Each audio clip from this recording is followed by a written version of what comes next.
Hey, hello. Hey, How you doing? sitting here, just got finished with work. What you doing? Waiting for a day room in an hour. Are you at the day room now or you're waiting? No, I'm waiting. They're gonna do a day room in an hour. Oh, okay. All right. You been doing I've just okay? been kind of having just a pretty much a regular day. Yeah, I mean, I'm alright. I'm just kind of bummed out a little bit. Why? You know, Oh. got in a fight yesterday. Uh, Two fights. You know, it's like that's exactly what I was trying to avoid. I know, but it's self-defense. You can't. Fucking prison, bro. People here are crazy. They talk shit. They wanna challenge you. They wanna provoke you. They're on drugs. They just hit you for no reason. Sometimes they even stab you. You don't even know why you're being stabbed. Like, Yeah. God forbid, you know? I don't understand that. I don't understand how you get in trouble when it's self-defense. I mean, what are you supposed to do? Just sit there and let someone hit you? It's like friggin' elementary school. The only way they'll let you get away with the only way that they'll find you not guilty of fighting is if you're running away or if you're in a fetal position. Not fighting that. It's so stupid. Are you serious? You know how dangerous it is?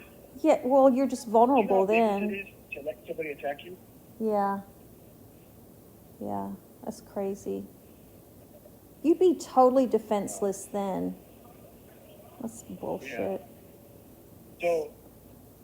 So, other than that, I'm all right. You want to just jump into the show? Yeah. I was supposed to go to a mental health class. Not a class. Yeah, class. Mm-hmm. Therapy session. But as I'm waiting to be released to go to this mental health group, two people have a fight. There's a fight on the job too. Beat the shit out of each other. Great. What the hell? What happened? What happened? I don't know. I stopped asking questions. Are you okay? I started asking questions. She caught up next. Okay. I had nothing to do with me. Yeah. Well, Hey, I was watching some stuff. I was watching some stuff on your on Court TV about your case because I didn't watch the whole thing. So I decided I'd sit down and You're talking about new stuff or like watch it. No, the original trial, because a lot of it I hadn't seen. Did your attorney go over everything with you? Because it seemed like some things were just caught off guard when you were asked some questions, or were you just nervous? Are you talking about did she go over like questions that I would be asked by her? Yeah. Yeah. Beforehand. Well, I mean both. Did she say? She didn't.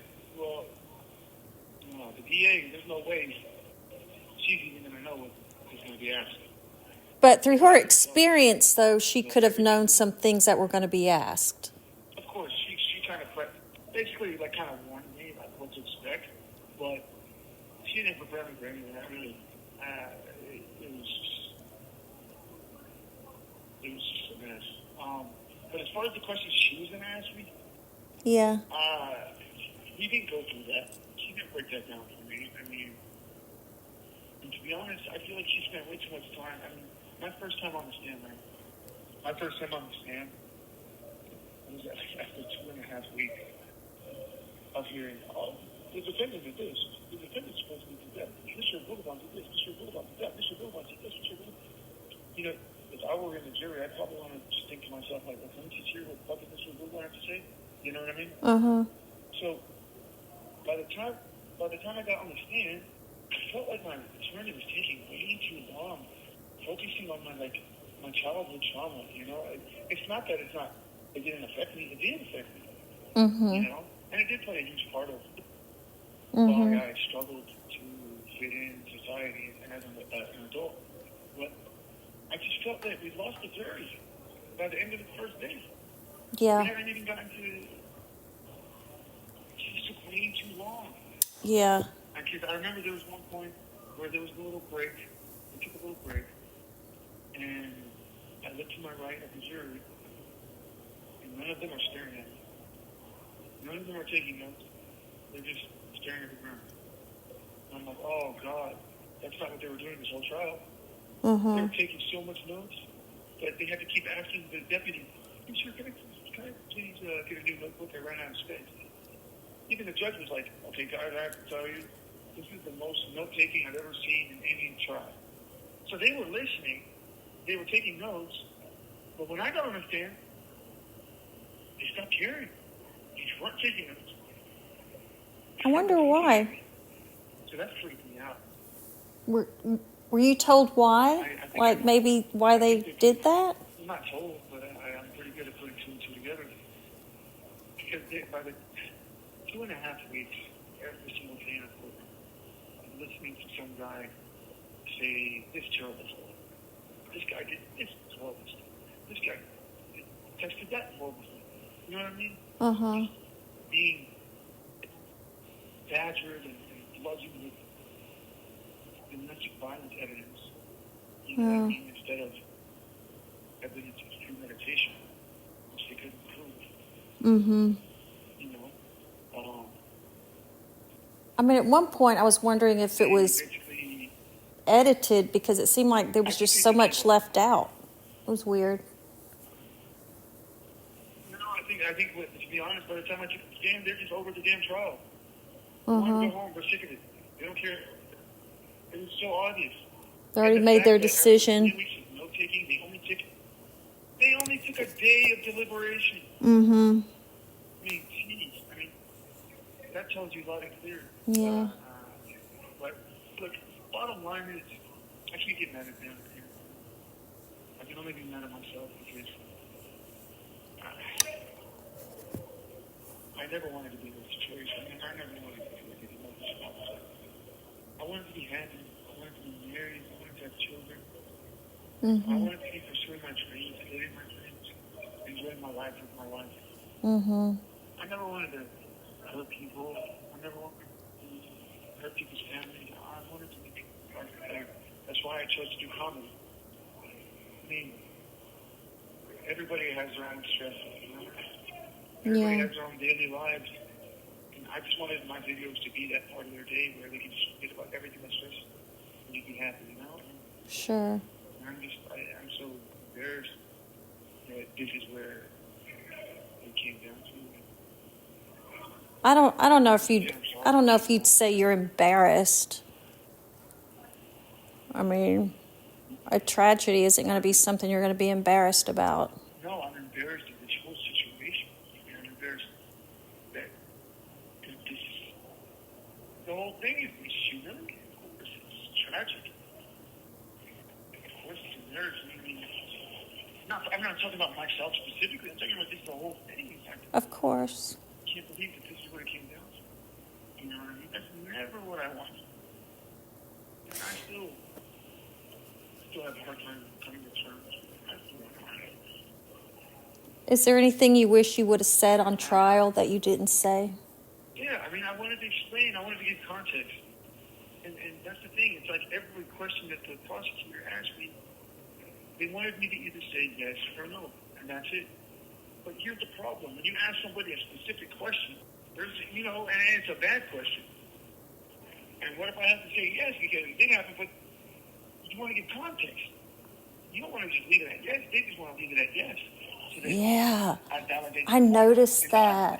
But anytime I was like, yes. Anytime I was like, let me give you an example. Mr. Boulevard, you have hit Anna repeatedly. You struck her in the face repeatedly. Yes? Realistically, right? Sadly, the answer is yes. Right. There was a moment of weakness where I did that. I was under the influence. I was hurt. I was losing my mind, and we were arguing, and things got carried away. And I hate myself for that. But I didn't even get to explain that. All I said was, as soon as I said, yes, I did. But this, can I explain? No. Your Honor, objection, Your Honor, narrative. I couldn't even say that I hated that. I couldn't even explain that domestic violence was not a normal thing of our relationship. Right. It was only something that happened towards the last 3 months. Right. It's not like it didn't start from the very beginning. Oh, how could I have gotten a woman as beautiful as Anna and a guy as ugly as me, goofy as looking as me? Yeah. How could I get her to fall in love with me if I was dating her? Do you think for a second that I could stop her from being with another man? Yeah. If I was berating her, embarrassing her, humiliating her, controlling her, yes, I was a little controlling. Mm-hmm. Yes, I was protective because I loved her. She was the greatest thing in my life. Yeah. Best part of my life. Yeah. I wanted to protect what we had. Any man who loves something protects it. You love your car? You protect it, right? You don't want to get in an accident. You park far away from cars so nobody accidentally hits your car with their other car door, right? You protect your children, right? You put a car seat on them. Right. Right. You put them in a good school. You want to protect your house, right? So you live in a gated community where there's guards. Mm-hmm. Right? You want to protect your... Exactly. But I'll admit, my insecurities caused me to be overprotective sometimes. Mm-hmm. And I wish I could have seen my flaws. I'm not saying I was perfect. I'm not saying I'm a good guy. I was trying my best. I had a lot of issues. I was trying my best. I really was. Do you remember the first time you... Anna was my... Do you remember the first time that you laid a hand on her? Do you think it was before San Diego or after? I explained it in trial that there was a moment where I had to, where she struck me in the face repeatedly when I saw her attacking her back. She had found, I really don't want to get into it, but I already talked about this in the trial, where she had found pictures on my phone, and I basically just kind of forcefully restrained her. Yeah. That was kind of like the first time. Yeah. You know what I mean? Yeah. But I'm talking about as far as like striking, that was until drugs got involved, toxicity, alcohol, cocaine, toxic friends. I'm not justifying anything. I would never justify my action. I was sick to my stomach seeing. Yeah. Hey, another thing I was going to say too, which remember when you were on the stand and they had asked you a question and you were trying to elaborate, give, like you said, a little bit of context, and then you looked at the judge and said, well, what am I supposed to do when, like something like you need to give a little bit more information. Do you remember that? When you did that, he was like, question, answer, question, answer. That's why that's that moment that I was like, did they even talk to him about what he's supposed to do? Or they just threw you up there? Not. Yeah. Clearly not. I was just thrown up there. I mean, I was not prepared for trial at all. Me talking to the judge in that moment, I think it was after an hour of questions from the DA, I started to realize the question was strategic. Everything she asked me was strategically worded in a way to make it sound, to get me to say yes to horrible things. Does that make sense? Yeah, absolutely. She wasn't looking for, what caused this? Or how did things get this bad? She wasn't looking for, what was going through your head on me? She doesn't want to hear that. Right. Her job is to make the jury think that I'm some evil, psychotic, jealous, murderer, basically. And she only asked questions. The questions basically, I felt in that moment when I reached out to the judge. I thought in that moment that if I continue to keep saying yes to these questions she's saying, then I'm voluntarily diving head first into a pitfall. Yeah. Like I'm throwing myself into the fire. So I reached out to the judge. I didn't even know I'm not even allowed to talk to the judge. I didn't know it was sacrilegious.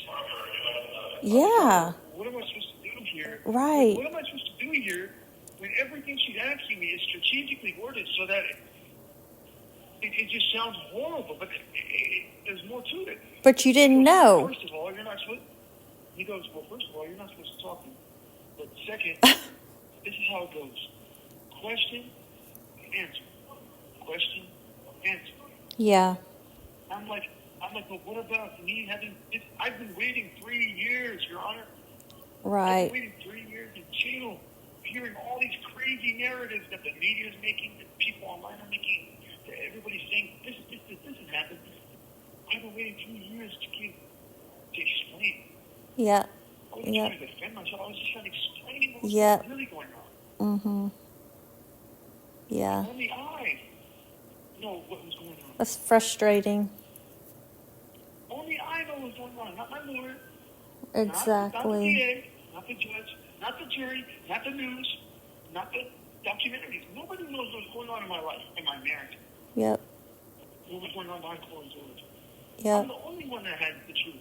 And that's all I ever wanted to do is tell the truth. I was never trying to prove my innocence or trying to get away with anything. I wasn't trying to play the victim or anything. Mm-hmm. You just wanted to explain. Speak, for God's sake. Yeah. For God's sake, I thought this is my chance to finally speak.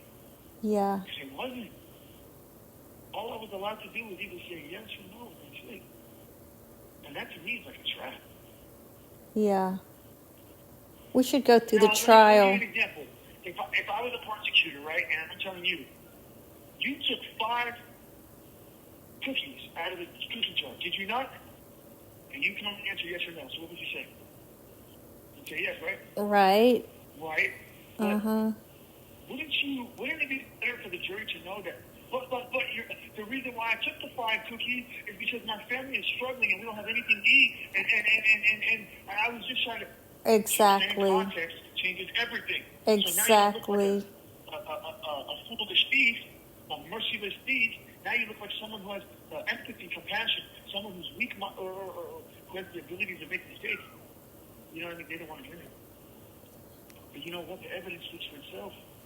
My attorney made an awesome effort to show counter evidence, and the jury heard it. And when these filmed it, when I was in that courtroom every day, there was at least 2 or 3 cameras, Fox News, CBS. One of them was a documentary. I mean, it was a packed courtroom every day. Uh-huh. And what used to drive me crazy? What used to drive me crazy is, let's say one of the parents' friends took the stand, right? Uh-huh. And she says, yeah, one time we were at this restaurant and with a bunch of friends. Ali just grabbed Anna, got mad at her, and he threw her like a rag doll. Okay? Yeah. She said they don't understand, right? She actually said that. Okay. Uh-huh. And then the jury heard that. Okay? And then the DA proceeded to the next question, the next answer. By the time it was time for my lawyer to do counter questions, right? Mm-hmm. Not counter, I forget what it's called. Cross-examination. She goes, so you say Mr. Boulevard threw his wife like a rag doll in a restaurant, right? Yes. Why didn't you call the police? And weren't there people there? You said you were with a bunch of friends. Why didn't they restrain him? Or were there guys there? Did anybody try to stop him? And then guess what? After trial that day, Fox News did their little daily update of the trial. A new update for the breaking news, new update for the trial, TikTok, former TikTok star accused of murdering and strange, whatever, right? Uh-huh. And what do? They play a scene of that friend of Anna saying, I saw Ali throw Anna like a rag doll. And that's it. What? Do you think that they played the part where my lawyer said, why didn't you call the cops? Sure. Blah, blah, blah, blah. You think they played Sure. that part? No, they didn't. See, that's You think messed they up. wanted to play that part? No. Hell no, they're not going to play that part. I realized in that moment, you can't even trust the fucking news. Media is so biased. Dude, you're going to have to tell it. You're going to have to just sit down and tell your whole story in your words. You know, like go through the whole trial I don't know. and then answer them in your, like, I'm sorry. Okay. I'm just... I know it's frustrating. I know. But It's frustrating the fact that by the time I was arrested, I never even got a chance to report. Because from K1, I'm being threatened with the death penalty if I lose trial. And now my lawyer's telling me we have to focus on this case, we have to fight this case, we have to do this. And then they're showing me all the evidence that they're showing me pictures, things that I didn't even know. Do you know how many times I've cried in front of my lawyer when she brought me new evidence? From Anna's phone, from Ray's phone. Things that I didn't even know, conversations we were having. This is information that's happening the whole time in the last 3 months. And you never knew it? Like, no, like, it was like the pain was renewing itself. But at the same time, I'm still breathing and I'm shocked that this is real, that Anna's gone and that this is how I reacted. And my life just went so out of control now. And Yeah. I couldn't have time to process any of it. And on top of that, I was recovering from an insane drug addiction. My brain was so high. Oh my God, man. Hey, did I tell you, Ollie, did I tell you that I saw, I need to send you this picture. I don't think you've seen it. When you were first arrested, okay, first of all, you were so skinny, and then your eyes weren't even there. It's really creepy looking. I'm gonna have to send you the picture. Don't even look like the same person. I had become so addicted to cocaine that it would kill my appetite and it would kill the desire to sleep. I stopped eating. I went from 160, which was my normal weight, right, to 130. Yeah, it's bad. You could tell you're just not there. Yeah. My rib cage. Uh-huh. I was sick. I was so sick. Mentally, physically, I was weak. My brain was foggy all the time. I was not there. Yeah. The real Ollie. Me, the Ollie I am now. The Ollie that I've always been before this. Yeah, you know? And that's the thing. The entire 3 weeks of the trial, the only thing that the jury saw was footage, audio, text messages in the last 3 months of my 7-year relationship. That was the document. That was the worst time. We never saw our moments of laughter. We never saw moments of we had a child, my daughter was home. When everybody else was telling us that we would never work out, we defied God. We believed in ourselves. We fought through. Do you know the obstacles we and Anna have to face just to be together? Just to have a normal relationship. Or any complete interest. I have to fight for it. It's not an easy relationship. So, I don't know if it makes sense, but the idea of losing her, Yeah. or our relationship ending was just, it wasn't a control thing. It wasn't a possession thing. The DA tried to say, oh, she's your possession. You own her? No. It's not the case at all. It's just I wanted to fight for my marriage. I wanted to fight to make it work. Even though, in hindsight now, I see that I was a huge part of the problem. Once I started doing drugs, my permanent girlfriend, it brought out inside of me of extreme insecurity, of aggression, of irrationality, compulsiveness. It made me an asshole. It made me a jerk. I was a monster from the cocaine, you know? Yeah. It's not that I wanted to be that. I didn't realize I was that until it was too late. I'm not ready to take it. And now I'm up in the middle of the night, sitting in my living room at night. The lights are off. My wife's in bed. My daughter's in her bedroom. And I didn't want to cook. There are bunches on the couch, scrolling through Instagram, watching videos. And then I would hear the door open. My wife would open the door. And I would jump and try to hide the bag like I'm a scared child. My parents just called me. Oh my I gosh. saw you. Really? You're going to do this at 3 in the morning? Why are you even doing this? Come to sleep. And I'm like, what do you care? You don't even love me anymore. Blah, blah, blah. All you care about is your friend. That's how irrational I was. Yeah. That's how irrational I was. In my head, on drugs, I'm thinking, she doesn't love me anymore. She loves her friends. All her friends are cheating on her husband. So she wants to do the same thing. Oh, I'm not buff like them. Oh, I'm not. It's all the shit that I was feeding into my head. I was delusional. I was losing myself. And that's how, and then, one time I was doing coke, and it was daylight. That's how, I didn't sleep at all. I went from night to day. And all of a sudden, my daughter comes in. And I try to hide the bag. Hi, Dad. Oh, Mama, what's up? Oh, hi, Mama.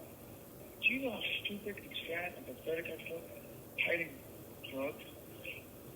From her baby, yeah. Yep. I'm so deep in the addiction, I couldn't stop. The power I had over me was unbelievable. Yeah. I felt like I was going to die. Long story short, you said how I have to explain my story. I want to. I try to. I've been dying to explain my story. I just want people to know what happened. I'm not trying to make myself look good. I'm not trying to win back the public. I'm not trying to make myself look like a victim. Yeah. I just want people to know the truth and not the shit that they're being fed. We need to do that. We need to do that. Yeah. They're saying, oh, the fame got to his head. The fame got to my head, really? If the fame got to my head, I had people write me letters. You're a fucking idiot. Your life was so great. You were headed for greatness, and you threw it all away for one woman. You're a dumbass. People used to say that shit to me all the time. Yeah. And I'm like, I threw away fame for one woman. That woman was worth more to me than the fucking fame. Up the fame. Exactly. No, I'm sorry if I sound down. This is stuff I have to live with every day. I know. I think it needs to be talked about for so many reasons. Yeah, but I know. I do. I want to talk about it. I don't want to give up the idea that I'm still trying to defend my children. Look, the trial's over. Okay? There's nothing I can say. It didn't go good. I mean, there's no way it can go good. Let me just put it that way. The whole situation. But it went in the worst possible way it could have. And you know what? I mean, the whole situation is sad. Mm-hmm. The leading trial like that is sad too, because everybody walked away. They got told the wrong story. Well, the whole situation is sad. I mean, that's it. Everything's sad. It's horrible. Absolutely horrible. Everything. But what I'm saying is the fact that everybody walked away seeing me get charged with first degree murder. Uh-huh. And they accepted the narrative that was sent to them. Right. It's sad because they're supposed to make a decision of whether I'm guilty or not guilty based on the evidence alone, beyond any reasonable doubt. Mm-hmm. And what that means is, even if you have 5 reasons to think that, you know what, maybe it is he's guilty of this. But you just have one, you're like, what about that? That doesn't sound like somebody who meant to do this. That's a reasonable doubt. And that right there is why you're not finding the person guilty. Mm-hmm. And to sit there and say to me that there is no reasonable doubt whatsoever that I premeditated, that is a flat-out lie. There's so many reasons to doubt it. First of all, how do you premeditate to kill a man you didn't even know was wrong? Uh-huh. I had no idea he had anything to do with it. I accused Anna of cheating. I suspected it, but it was just suspicion. I had no evidence. Mm-hmm. I had no evidence.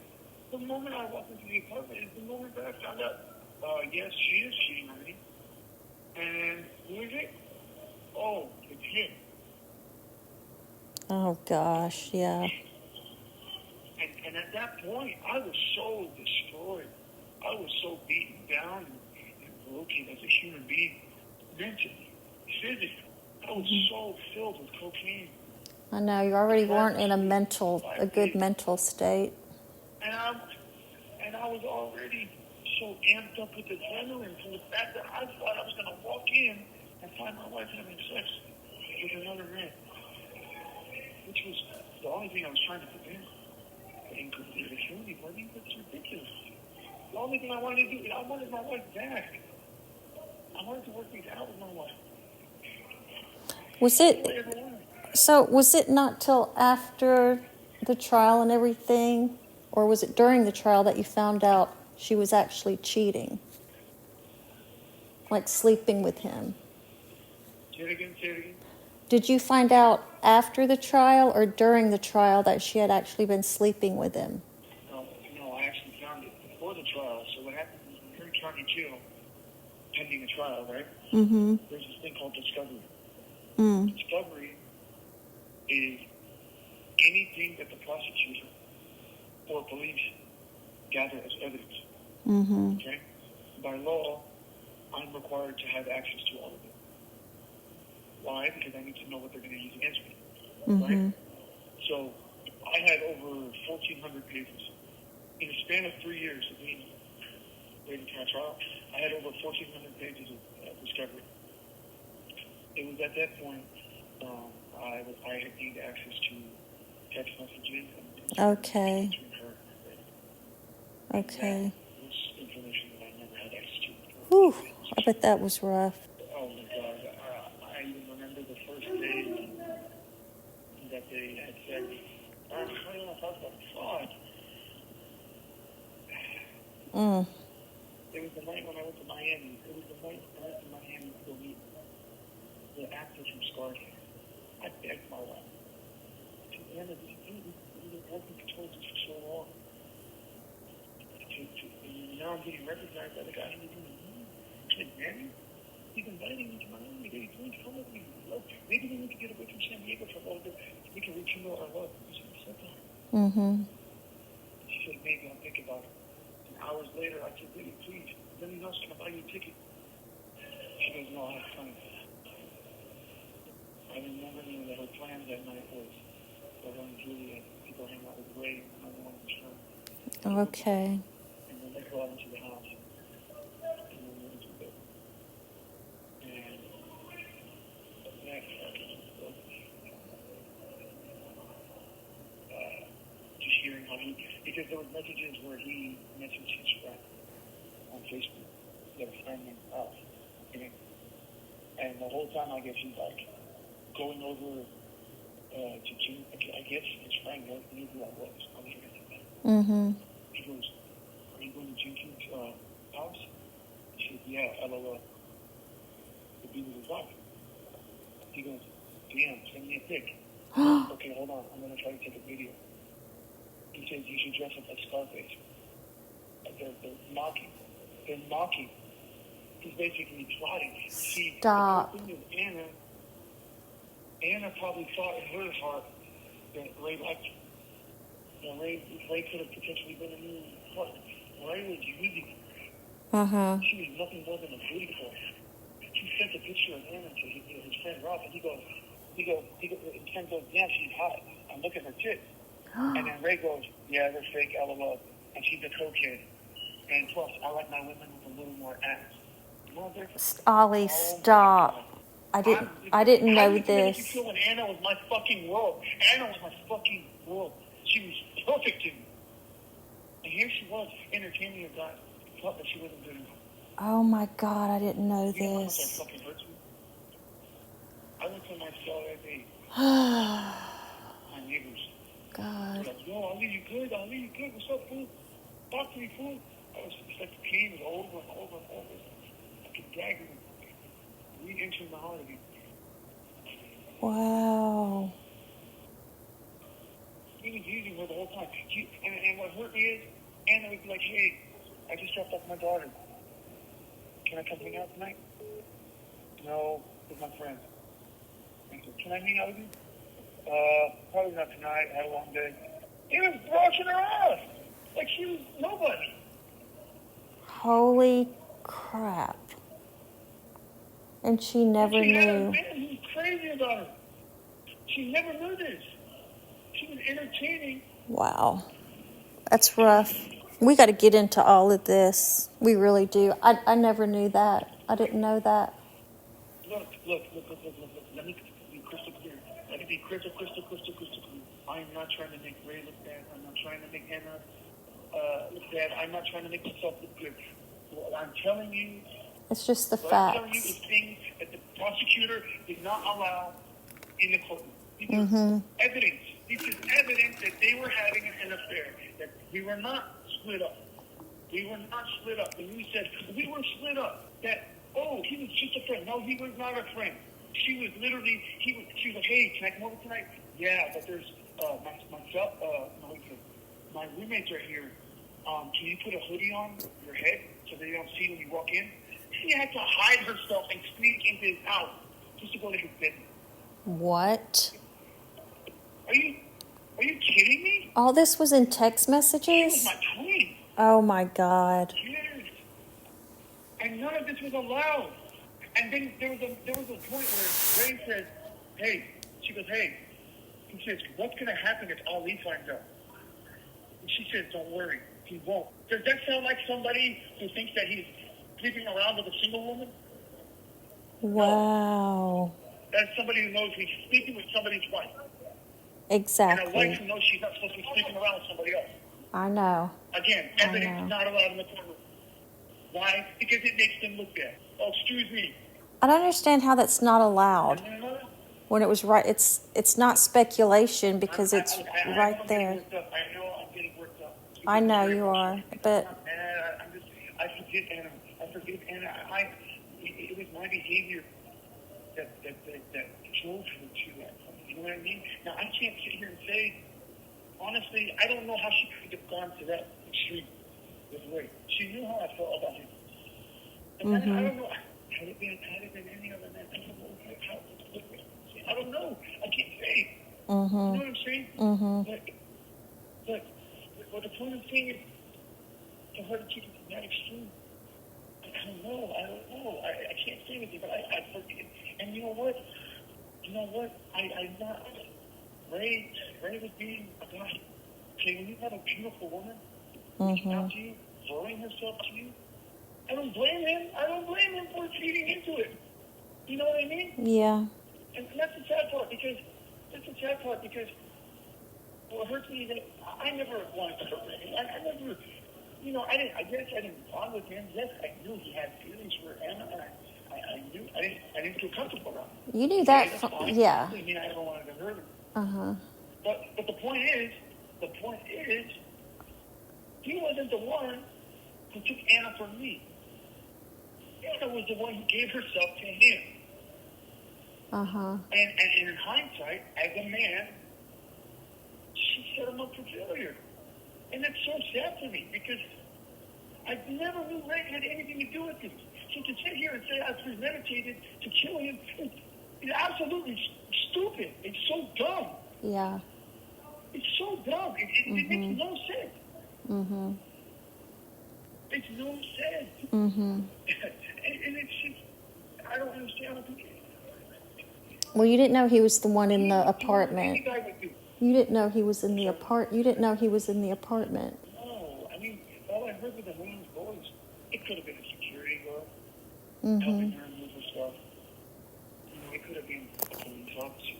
Maybe she called the cops and saw the mess I made in the house, and I was there and she loved it. Maybe she said, "Hey, yeah, I guess my husband came here and pushed stuff around." And, Yeah. Could have been a cop.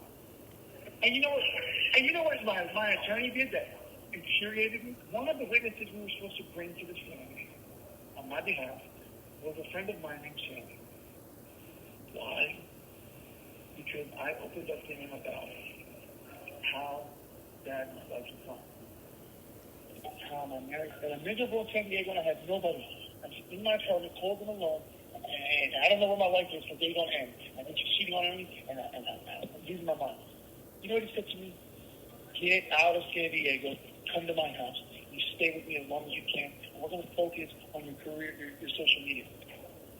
We wrote a script together to make a Michael Corleone Godfather comedy skit where he played the lawyer and I played Michael Corleone. He even ordered me the costume from Amazon. I was supposed to move into his house on the day of the crime. Yeah. On the day of that tragedy. I was supposed to hit the road and go live with my friends. But the reason why I didn't do that is because I was scared that Anna would interpret it that if she found out I left San Diego and went to LA, she would think that I gave up on the marriage. Right, I understand that. So those last 2 months, I was not myself. I was a lost soul. I was a poor, pathetic man. I was on my knees crying every night. Crying. I would send her pictures of us when we first started dating. I would never get a response. She would ignore me for days on end. I don't even know how to go a day. You were in desperation mode. I was lost. I don't even know how to live at the time. I didn't know what it even meant. Even playing with the idea that, okay, what if I wasn't around? What if we weren't together anymore? What if you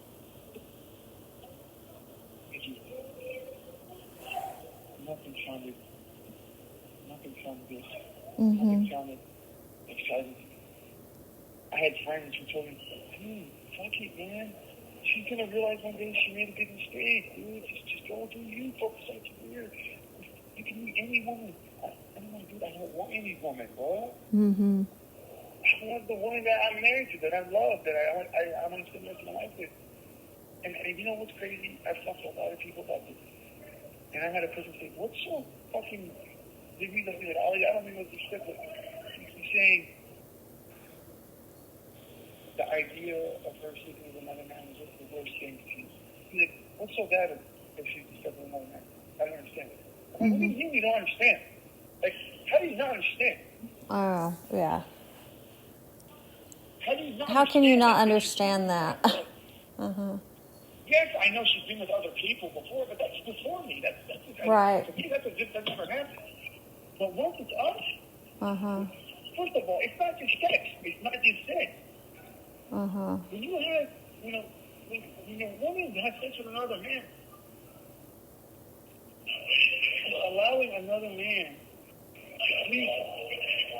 she's being insecure. You gotta realize that there's a lot of repercussions that can come from it. She might catch feelings, which is, he might make her feel something that maybe I never did. What if he's dating me? You know what I mean? These are, I thought it's ridiculous. These are things as men, you have to think about. And let's say she cheated on me, right? And she came up to me and said, oh, yeah, cheated on you. We weren't doing good, and I feel so sorry. I want to work on this. And let's say I forgave her, right? Right. And we worked on it.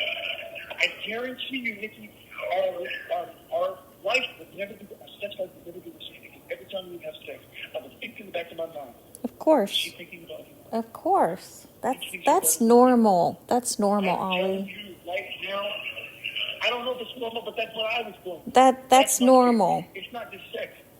That's why it was so fucking frightening for me, terrifying. The idea that, you know, I used to say to her, Anna, if you want to take a break, please take a break. I will never rush you. Just don't see somebody else. Please don't. I would beg, please don't see other people.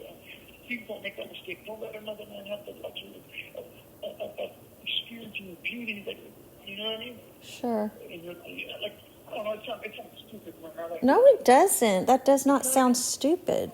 It doesn't. I know that it's more than just sex. It's not just a one-night stand. It's not. It tears the whole family apart. It can tear a whole fucking family apart, and it does every day. So that's why I was so crazy about the idea of trying to prevent her from getting to that point. You know, trying to work it out with her. The goal wasn't to hurt her or to kill her. That's the now, thing that I still can't wrap my head around. Well, now, I have to, Ollie, I have to ask you, did you cheat on her? Did you cheat on her? Let's put it this way. Did you cheat on her and she knew about it? No. I had a moment of weakness. In the last 2 months of our marriage, it was the downfall of our marriage. Everything was bad. Anna was no longer affectionate with me. She was no longer kind. She was no longer... I didn't get good morning. She didn't kiss me at the door when I came home from work. She wouldn't look me in the eye on top. And that terrified me. And the lack of affection. Part of our marriage was affection. A lot of affection. I'm a very affectionate person. And more and more we weren't having sex. And then when things got worse, and we were fighting, and it was getting more and more toxic, and I was getting more and more angry. Then she started leaving the house for long periods of time with my daughter. I wouldn't know what she did. She would go 3 days, 4 days. No text. She would block me. It would drive me insane. Was she cheating then? I don't know. Okay. I can't confirm that. But what I do know is that I was watching this and I was falling apart. I just wanted to experience that in my life's lifetime. I just wanted her back. I just wanted to hold her in my arms, lay together with her like we always do every night, cuddle, fall asleep. I just wanted to see her smile. I didn't do anything. It was such a sudden change in my life. It was so shocking. It was devastating to me. On top of that, I'm doing drugs. I was a miserable wreck. I was never looking to cheat. I was never going out of my way to find women. Okay. But in a moment of weakness, after like 2.5 months, no sex, Yeah. no physical, and I'm just crying all the time, and I feel like shit, and I'm miserable, and he's driving me crazy, man. At that point, you're just mental. I met that girl in the elevator, and it's just one thing led to another. But I never had sex with her. Mm-hmm. I wasn't able to. Like I said in the trial, Mm-hmm. I had done cocaine, and cocaine did not allow me to Yeah. get aroused, for lack of a better word, right? Yeah. So at the end of the day, I ended up just giving her a massage. Yeah. And I still, and of course, life always seems to work out. The very next day, Anna comes home with a beautiful smile, and she's all kind, and she says, "Hey, I decided I want to work it out with you." I'm like, "Oh my God, this is music to my ears. Is this real life? Is this real? Are you joking?" I've been waiting for this. And I was suddenly hit with all that guilt. I was like, "Oh my God, You felt guilty. That's why. Is that why you told her? That's why I told her, and you know what? I could have easily not told her. And, Oh, God. I never did. Because I wouldn't be here, she wouldn't be where she is, and none of this would ever happen. A part of me wishes I never told her. Not because I want to hide it from her. I know. You telling her Hindsight. was the fucking worst thing that I did. Because after that, oh yeah. You think she was over me at that point? You think she was mean to me before? After that part, oh my God, she told my whole family. She told all my friends. She made sure that I had no support system. She turned everybody against me. I had nobody. Not my dad, not my mom, not my sisters, not my brother. Nobody came here. I was just a cokehead cheater. That's how everybody viewed me. But really, I was just sick, going crazy, losing myself again. And I was trying to just get a hold of my fucking marriage, and I couldn't. Mm-hmm. I should have abandoned shit a long time ago. Yeah. As much as it pains me, see what you really want to do. I just gotta remove myself from the situation and get some help because I'm addicted. I need to go to rehab. First of all, I've never been addicted to drugs. I don't know how rehab works, and our health insurance expired because Anna lost her job. Oh, you had never done drugs before that? I mean, I've experienced it with marijuana. Well, I'm not talking about marijuana, but like you've never done coke before San Diego? Like Molly and stuff like that. Party drugs here and there, right? But I don't like it. I don't like drugs. But cocaine was the fucking worst thing that I could have ever tried because it was like the secret. At first, it seemed like the magic solution to all my problems. All my social anxiety gone. All my social awkwardness gone. All my insecurity gone. Okay. Now I'm the life of the party. Now I'm confident. Now I know how to have like amazing intimate conversations without even thinking about it. A woman, no matter how good looking, buff, or beautiful they are, I could talk to them. Effortless. And that to me was like, oh my God, I need to do this every time I go out on the weekend. So it started off as a weekend in San Diego. But then guess what? It wasn't just the weekend that I was having to party. Now they were doing things like Taco Tuesday. I was fucking partying on a Tuesday. Keep in mind, I work Monday through Friday, 9 to 5.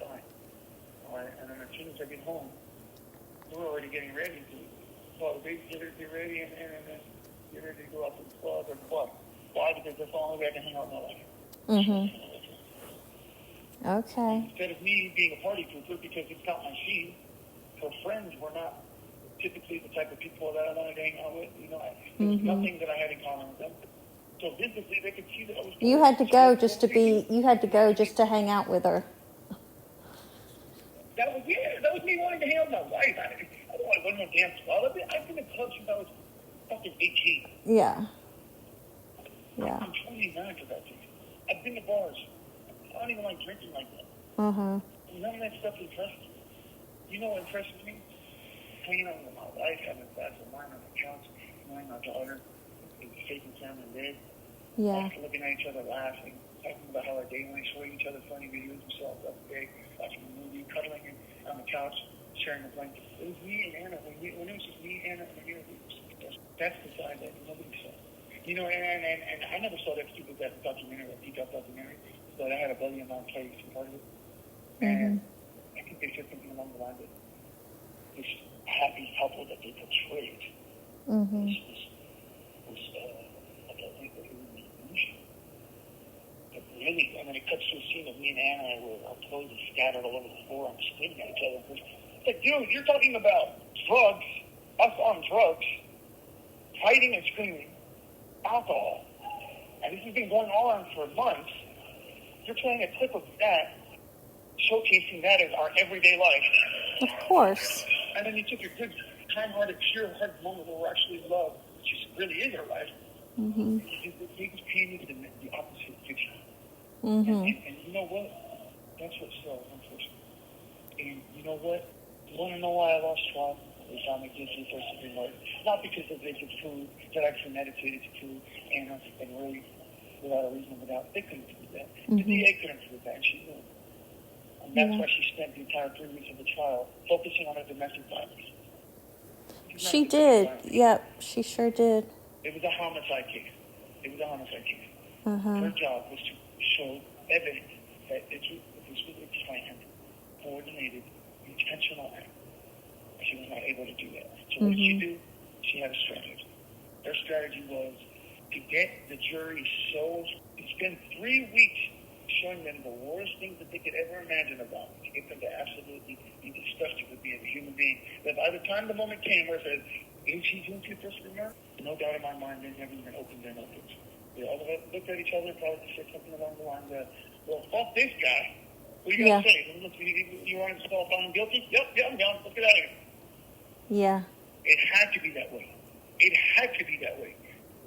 You don't do 3 weeks of trial but only deliberate for 1 day. You have 3 weeks of notes and evidence, counter evidence. You have to sit there and ponder. You have to talk amongst each other. Hey, what do you guys think about this part right here where Ali sent you a video on the day of the shooting in the morning saying that he's sorry, he realizes that he's making a mistake, and he's thinking it's drugs, and he wants to make it work. How would he say that in a video to her in the morning, and then shoot her? You get what I'm saying? It also didn't help that since the first day that I was arrested, right, the news was already calling me the TikTok murder. They've already labeled me the word murder in the eyes of the public. So that was what was being fed to the public. 3 years of battalion, jail. I didn't even get a chance to speak in talk. I was already in the mind of the public. It's something like the TikTok murderer. Oh, and he's already admitted to doing it. Admitted to do what? See, that's how they manipulate the information. Absolutely. I didn't admit to murder. I admitted to accidentally, to unintentionally, impulsively reacting like it. Right. And it shows, when I was talking to the detective, there's a video that the police had of me when I was arrested on the day of the shooting, talking to the detective. And the DA chose not to play the video. Wow. Why wouldn't you play the video? How come your attorney couldn't play it? She asked the judge not to play the video because she said, Your Honor, it's a long video, and plus, we're already going to refer to the video extensively. We're going to refer to that conversation extensively. So it wouldn't make sense to just watch the video. We're going to be talking about it anyway. She's like saying, we're pretty much going to talk about the gist of it. No. She didn't want to see the video Because they would show you that right there and then on the day of the shoot. I was See? completely religion, that shit crazy, out of my mind. 1 minute normal, 1 minute crying, screaming, 1 minute wait. And when the cop said, what happened? I said the same thing I've always been saying. Uh-huh. I walked in and I just lost it. I couldn't control myself. I never meant to do it. Mm-hmm. That's why she didn't play it. Because it would have supported the idea that this was a crime of passion. This was a crime committed by high intent emotion, not by intention. And by me trying to talk about this and explaining this, it's not me trying to take away from how horrible this all is. Yeah. Because right now, what I'm talking about the legality. I'm talking about legal terms. Sure. Murder and manslaughter. But at the end of the day, when we're talking about the morality of 980, because did I ever tell you that I had a guy, this was back in county jail. Mm-hmm.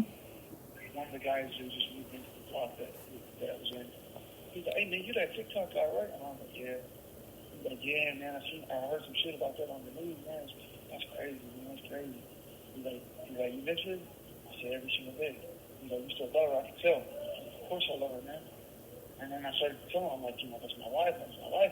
And I would tell her, he asked questions about how I met her and stuff. And I kept saying my wife. I kept referring to her as my wife. He goes, hey, bro. And I'm like, what? He goes, hey, man, I don't mean no disrespect, right? And I'm like, yeah, what's up? He goes, she's not your wife anymore, dog. What? I'm like, I'm thinking, like, what did you mean by that? He's like, hey, bro, I mean no disrespect, bro, but she's gone, bro. Oh my God. My wife. And my whole body got cold, and I'm just like, oh, wait, I do still call her my wife. She still is my wife. Like, She is still your, but she still is. With me, for God's sake. Yeah. How can I call her anything but my wife?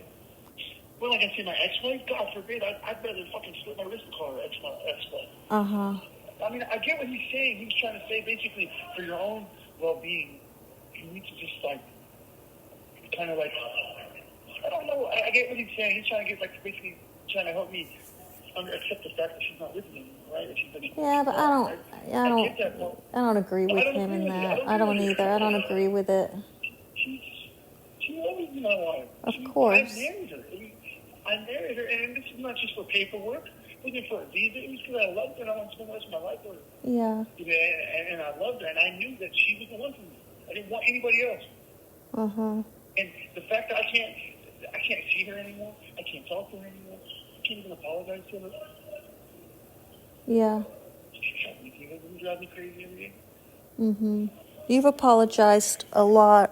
People don't know you apologize, I guess, because you haven't got on national news and said it.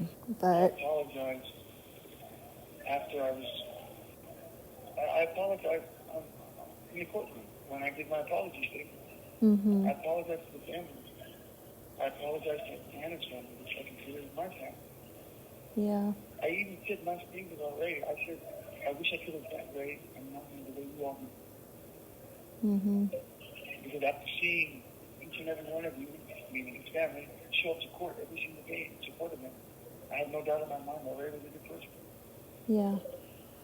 If I was evil and I hated him, I'm like, kill him all of you. You know what I'm saying? I was already, the verdict was already in. There's nothing you can say in an apology statement that's going to change the outcome of the sentence. It was either the death penalty or life without parole. Thank God the prosecutor and my lawyer had a conversation, and the prosecutor, they wouldn't pursue the death penalty. Who was saying there was the death penalty?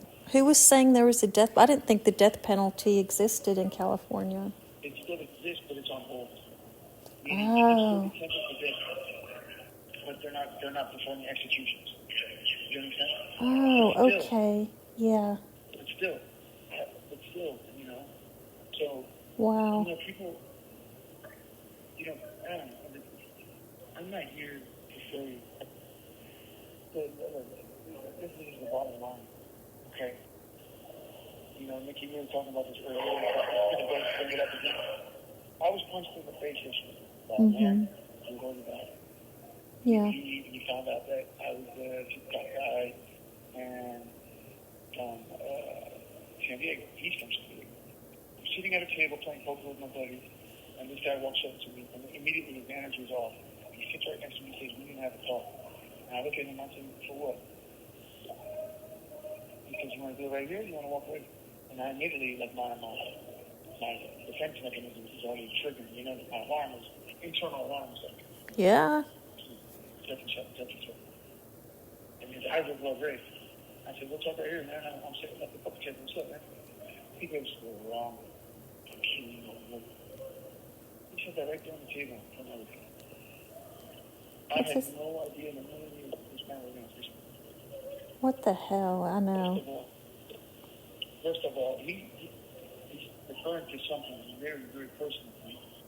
This is a person I've never spoken to. This is a person that I would not open up to, or even have this conversation with. And the fact that he had the audacity to come up to me to tell me that what I did was wrong, as if I don't know that. Exactly. As if I don't suffer for that, and I have to live with that every day of my life. Who the fuck? So the first thing that came out of my mouth is, "Who the fuck are you to talk to me about?" And as soon as I said that, boom! He hit you. I got fucking punched right in the fucking face. Everybody at the poker table jumped up. What the fuck? Next thing you know, the alarms. He jumps up. He starts jumping up. He jumps up. I jump out of my seat. Now I'm like, what the fuck? And now I'm walking up to him, and he walks up to me. I start swinging. I hit him. He hits me. I fall to the ground. I try to catch my feet. He tries to kick me in the head. Now I get pepper sprayed in the face. I can't see. This guy's still trying to attack me, and I can't see. And it's just a fucking mess. But the point I'm trying to make this, the point I'm trying to bring out is that God. I'm still painful. I'm still painful. Uh-huh. Brother, okay? And I'm going to continue to do that. Because here's a guy who doesn't even know my story. Doesn't even know what the case was about. He just heard from one prisoner from another prisoner. "Oh, you know that? Uh-huh. And you know what's the sad part? I was walking up the stairs as he was walking down the stairs. It was just me and him. He smiled at me and says, "Good morning." "Oh, excuse me." And we walked on separate sides of the stairs. Yeah. So basically, he told me basically, "Look, man, the way somebody was talking to me about, something that you did, they made it seem like you didn't care about what you did, right?" He said, "But, when we were talking so after you get in a fight, right, you get handcuffed and they put you in cages. They put you in these cages where you can't sit down. You have to stand up. It's like coffins. They can keep them, right? Okay. So we're next to each other, waiting for us to receive the paperwork, right? And that's when people who fight usually get a chance to talk to each other. They cool off. I said, "Hey, bro, you think I don't know that what I did was wrong, bro?" He goes, "That's all I needed to hear. That's all I needed to hear. You could have just said that." I said, "I could have just said that? You didn't hear me. You didn't even give me a chance to fucking say that." Hey. Hey. I don't. Does he want something or just? Yeah, shoot it when you can, okay? All right, thank you. Hey, sorry about that. It's okay. But I'm like, "Bro, you could have told me that before you fucking punched me in the face." He was like, "Look at how you got at me." He said, "Who the fuck are you?" Like, "That's fighting words to me." I'm like, "Fighting words? Look at what you're talking to me about." God you're talking bless. about someone that's traumatic. Yeah. It has nothing to do with you. Absolutely And he nothing. goes, anyways, fool. And I was in tears when I was talking to him, bro. Uh-huh. He's like, "Well, you know what?" He's like, "You know what, fool? I can see that you are sorry about what you did, bro. And that's all I need to know. So when we get back there, bro, I'm just letting you know, I don't got no problem with you, dog. So we can just let it go, all right?" Yeah, I don't even get a fucking sorry. Right? Yeah. But basically, he's serving for good. There's no. So when I get back, that's it. Yeah, but then he's got you. Nothing ever happened. But then he's got you in a situation where you might lose 3 months of privileges of phone and us talking. Yeah. And I'm gonna lose some of my privileges. Yeah. I'm gonna lose my phone calls. I'm gonna lose my messaging. I'm gonna lose my ability to order packages. To get. I mean, it's just stupid shit. That I didn't know he was gonna fucking hit me. Yeah. But the point I'm trying to make is, fuck that. I don't care about that. the point I'm trying to make is, I'm not here in Disneyland having the best time. I'm paying for it. Mm-hmm. I'm paying. I paid for my foolish decisions, my foolish actions. Yeah. No, let me be the first to tell you that I was an idiot. I was so stupid. Mm-hmm. When I reflect back on the way I responded to the things that I was complaining about, or I was so blind in my own insecurity, my foolishness, pride, whatever. I had a lot of issues. I'm not saying that I was a perfect husband. I'm not saying I was a perfect father, but I tried my best. And I always put my family first, even before social media stuff. Uh-huh. Yeah. To my left and right. Oh, yeah, I know that. You know what kills me too is listening to people sit here and, you know, I guess listening to our conversation and, you know, we'll be laughing about something and then someone leaves a comment about, wow, he's just living it up in prison. 60 seconds remaining. He's just living it up in prison, having a good old time. I'm like, you know what? You don't even know. What's he supposed to do? Get on here and just start crying the whole time? If you call it, I'm surrounded by people who kill people. I'm surrounded by freaking, some people around here are rapists. Some people are fucking child molesters. I don't ask them what they're here for. Yeah. I'm surrounded by people who are disgusting. And I see people getting stabbed left and right over the dumbest shit. I see people paying each other Mm-hmm. to stab another person. Imagine that. For $20 fucking I can get this one back to do whatever I want. Can you do to somebody else?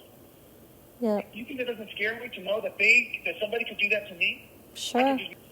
Yes, this will be my last call. I know it's the last call.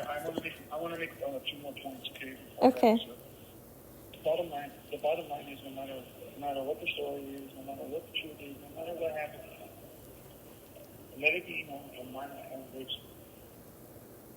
I never wanted any of this stuff. I never planned even a negative for a second that this would be a reality, that this is where my life is concerned. Mm-hmm. I'm not proud of what I did. I'm ashamed. I have to look at that kid every day. I have a beautiful daughter who's so amazing. I wish nothing more than for me and her to be enjoying life. But I can't and I can't do everything because of my foolish mistakes, my foolish decisions, my foolish behavior. I am not trying to make myself look good. I will never try to justify anything. I am not a murderer. I'm a legal person. Mm-hmm. I'm not a murderer. I'm not a murderer. And you know what hurts me is another thing that hurts me is in the trial, I cried more than anybody else would cry. You want to know why none of you guys saw that? Because the cameras were never pointing. Mm-hmm. They didn't show footage of me crying. But you saw me crying in my testimony when I finally talked about what happened when I walked in the office. Just because I make comedy videos on the internet. I know. I thought that was ridiculous. It doesn't mean I'm a what is it? An Oscar-nominated. You know what I mean? Yeah, for sure. Uh-huh. Do you know how nerve-wracking trial was? My knees were trembling. My hands were shaking. My heart was beating nonstop. I was sweating like crazy. Yeah. My mind was racing. And you know, and here's the sad part. There was one moment in the trial. We had a police officer on scene. And the district attorney, she goes, all right, at this time, I'm going to present you with a few photographs. Okay, printed images on paper. And I would just like for you, officer, to kind of explain what we're looking at. Okay? So she's walking back from the stand, and she's digging through all her stuff. She's digging through her briefcase to look for these photos, right? So there's this moment of silence. And I'm thinking to myself, what the hell is she going to show him? Uh-huh. I have no idea what she's going to show him, right? And then she pulls out the papers. I still can't see what she's showing him, so all I can see is the blank side.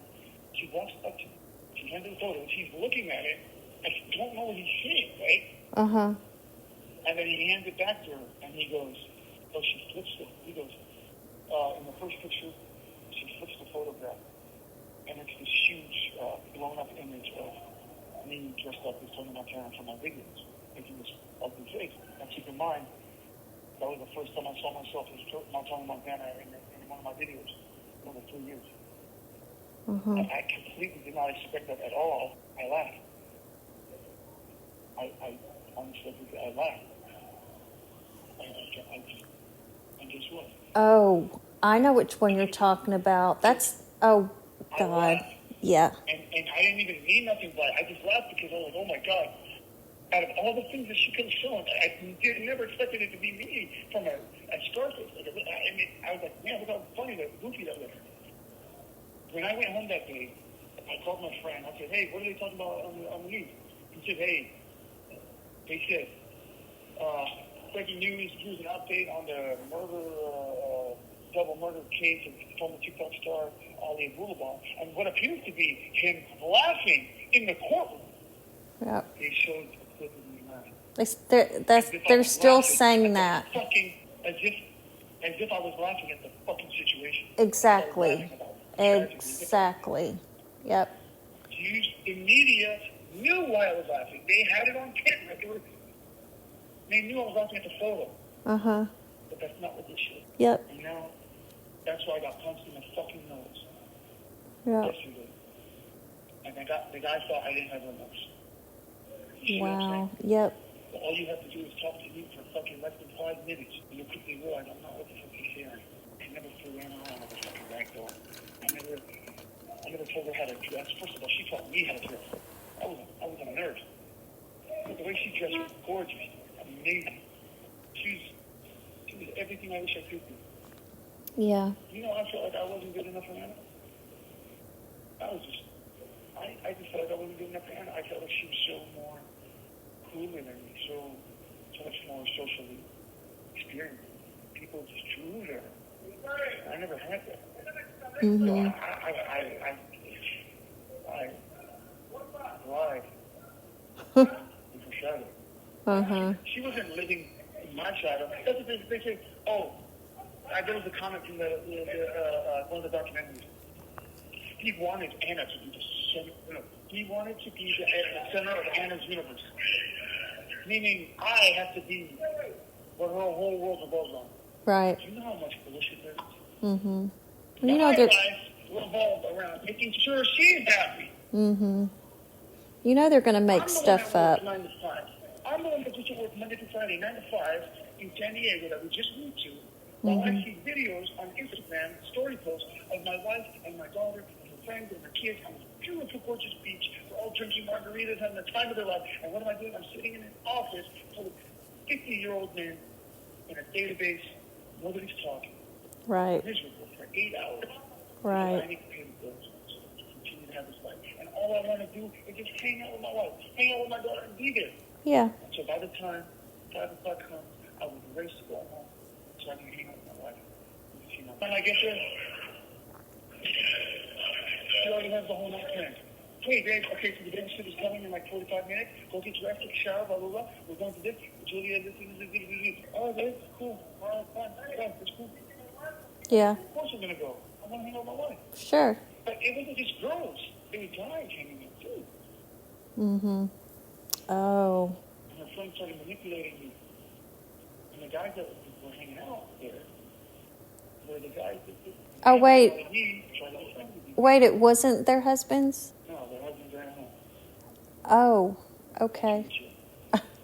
Yeah, no. That's where their life has become. These are good military men, strong military men that they found, got them to fall in love, gave them children, gave them a few good years of awesome.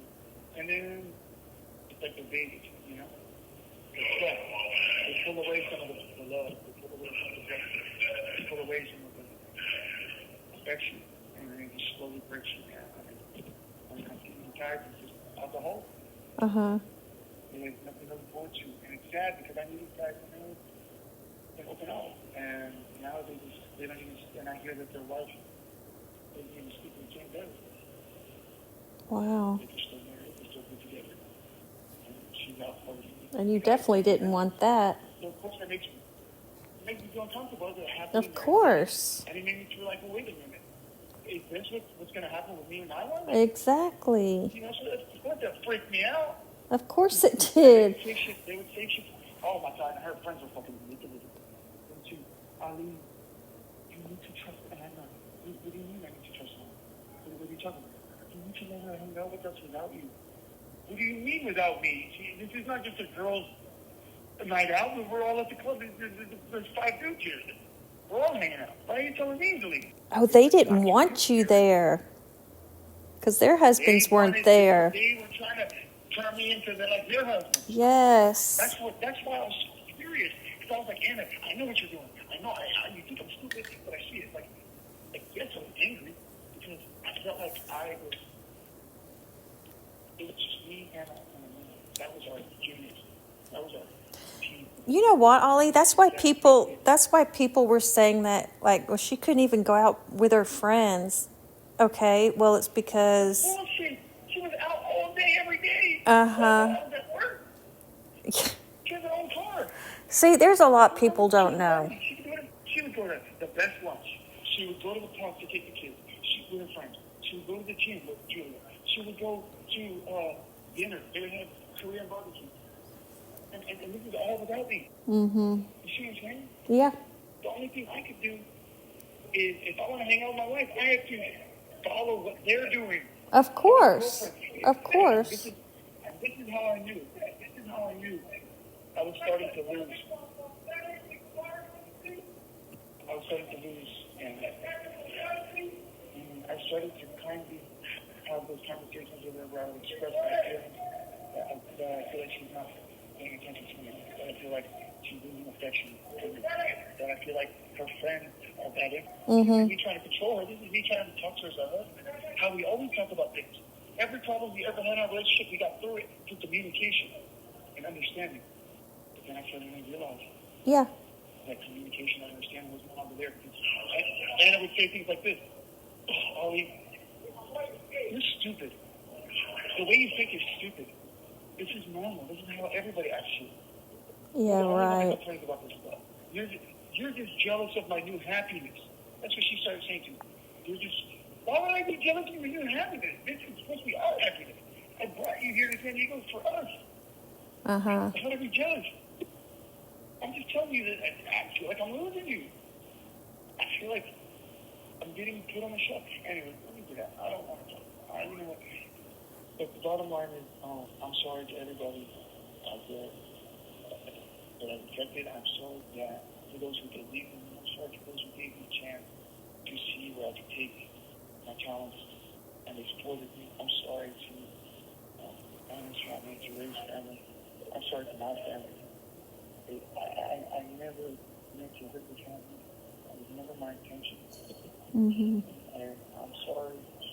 And I feel horrible. And I feel, and the trial went the way it did. And there's nothing I can do. I'm not looking for Annie, and I'm not a murderer. I was about being very sick. I was very scared, very confused, very manipulated, very angry, very hurt, very sad, very scared. Big lose the love of my life. I think that's exactly what I was doing. Losing it. And by the time I walked into the apartment and discovered that this is how bad things actually were, I realized it was worse than I ever could have possibly imagined. Mm-hmm. And the state of mind that I was in, there was no way to handle it. Well, I think these conversations are going to enlighten a lot of people. You know, because, I mean, a lot of things are just twisted and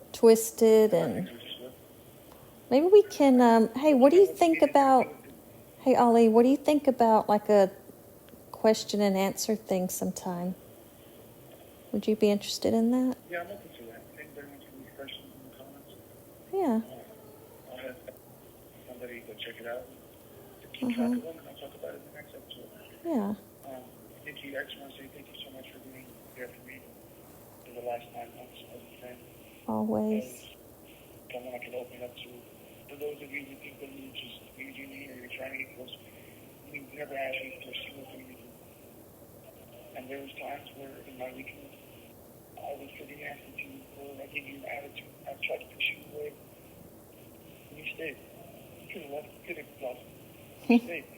We knew knew that I was just going through a hard time. I know. No, so I just wanted to say, like, bottom line, this me saying this stuff is not an attempt to, there's no agenda behind it. I'm not trying to accomplish anything. I'm just letting you know I am where I am. I'm improving.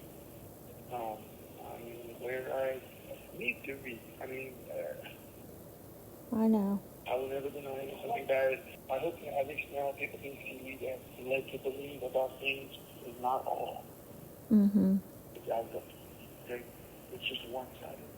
And there's always two sides to everything. And Sure. that doesn't mean anything is better. That doesn't mean, but at least you know now. I hope at least this can give you a little better understanding of who I am, Mm-hmm. what was really going on. That Yeah. Nikki, I just want to say thank you for being there for me, and I will talk to you later, okay? Perfect. I'll talk to you later. Take care. All right. Bye.